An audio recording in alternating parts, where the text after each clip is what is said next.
I'm going to be planting 3 different varieties from seed. Now I also planted some from sets earlier in the winter, and I've heard that they can bolt more easily, and so that's why I'm trying to grow them from seed. And so I've got the Elsa Craig, the Utah yellow sweet Spanish onions, and both of those are from M.I. Gardner. And then I've got the Weathersfield Red from Baker Creek. And I am actually going to start them in these little pots here. They're kind of like those flimsier kinds that you can cut through. And I learned this technique from the M.I. Gardner. And then later I'm going to split them up. So this is just going to be the first step today. So the materials are, these containers. I have 6 of them, so I'm going to do two pots for each variety, and then a 10-20 tray. And then I've got, I'll show you guys my setup here. I've got my sun pad, heating pad. I believe it's 45 watts, and then I'm not going to point it directly, but I've got my Seihan LED light up there, which I just set up, and then in my little watering can, and also, most importantly, my seed starting mix. So I'm using Jiffy seed starting mix. It's basically just peat moss, cocoa coir, and vermiculite, I think in equal parts. So it's a great one to get started with if you don't want to make your own quite yet, and I wasn't quite ready for that. And it's just right there. So yeah, let's get started. Alright, for the first step, you're going to need to pour boiling water on your seed starting mix, and the reason why is to sterilize completely any fungus gnat eggs in particular that can really cause a lot of damage to your root systems for your very young seedlings. And I learned this from Gary Pilarczyk, I believe, on YouTube. So I boiled about 2 liters of water, and yes, it's freshly boiled. And I'm just going to pour it into my 12 quarts of seed starting mix. Hopefully this will be enough. And I'm wearing gloves because this is very hot, so if I touch it, then I want to make sure I'm protected. I might need to go in there, go inside and boil some more water. But essentially, I want this to be, all of the seed starting mix to be thoroughly wetted. Not soggy wet, but wet enough. And I'm sure you can see the steam now coming from the boiling water. But I want it to be wet enough that it's, I don't have to water it a lot once I put them in the pots, because I'm going to be bottom watering them. Whew, I don't know if you can even see anything, it's so steamy. So yeah, it seems like this might actually be enough. So when you squeeze the soil, it's kind of mushy. It holds but it holds together like this. But it's not like, dripping water out of it. So I think that might have actually been the perfect amount. But because it's boiling water, I'm going to let it sit for a little bit so it cools down, because you don't want to put your seeds in hot water. Alright, so now that you've let the mixture sit for about 10 minutes, still a little bit warm to the touch, but not like super hot. Now you're going to scoop the seed starting mix into your pots, and you're going to pack it like a little bit, pack it lightly, so that the seeds can make contact with the soil, but not too firmly. So just kind of like this. And then you can leave a little bit of room on top. And I'm just going to go ahead and fill these up. Alright, so now you get to plant your seeds. You want to sprinkle about half of the packet in your hand. That's what I'm going to do, because I think that onion seeds only last about 2 years, or they're viability is only good for 2 years, and it kind of drastically declines after that. So might as well plant them all.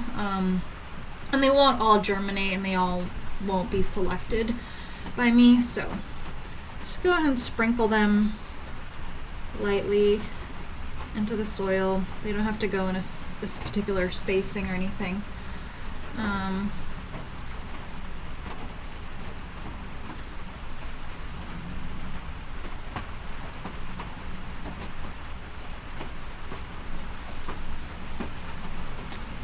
Okay, and then I'll do the other half. These are the Utah yellow sweet Spanish onions.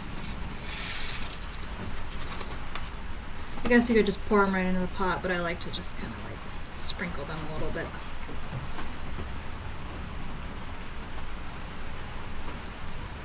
There, and they're going to be planted nice and densely. Next is the Ailsa Craig. These purportedly can get up to 5 pounds, which is interesting. I'm going to give it a shot as a first-time onion grower from seed. Seeds are pretty tiny. I'll let you see that.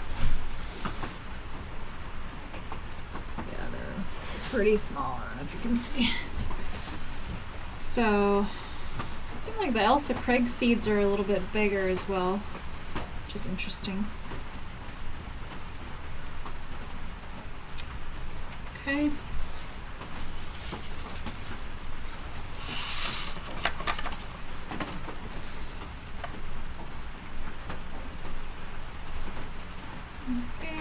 There's the Ailsa Craig, and then the last one is the Wethersfield Red. Now I've got a lot of these seeds. The count I think was over 300, so I might not plant all of these. I'll probably plant about the same amount as I did of the others. So I don't want to overdo it. Plus, if they'll last, you know, till next year, I can still use them. Maybe later year. Alright. It's about half. A little bit more.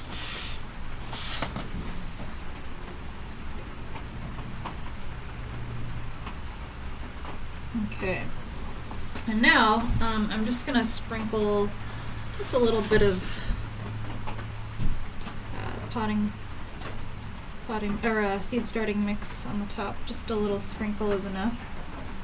So they only need to be planted very shallow because they're very small seeds.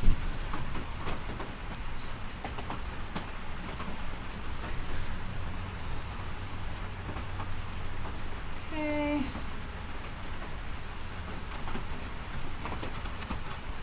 You just kind of like cover it lightly. Fingers.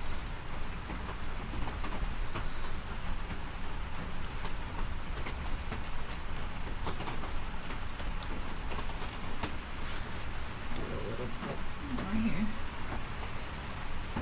I sewed them pretty thick, so just want to make sure they're all covered up. That should be good. Alrighty.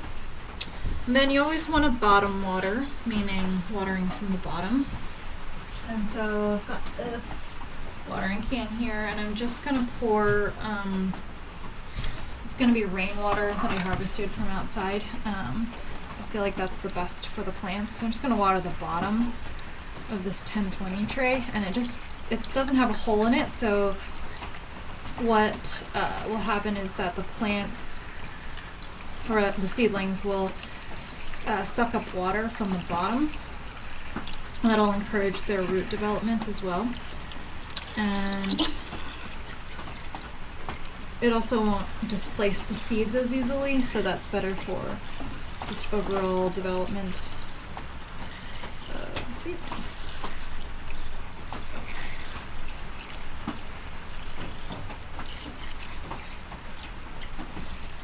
I learned that, you know, watering from the top, that was like the way that I learned how to grow seeds, but apparently that's not the case.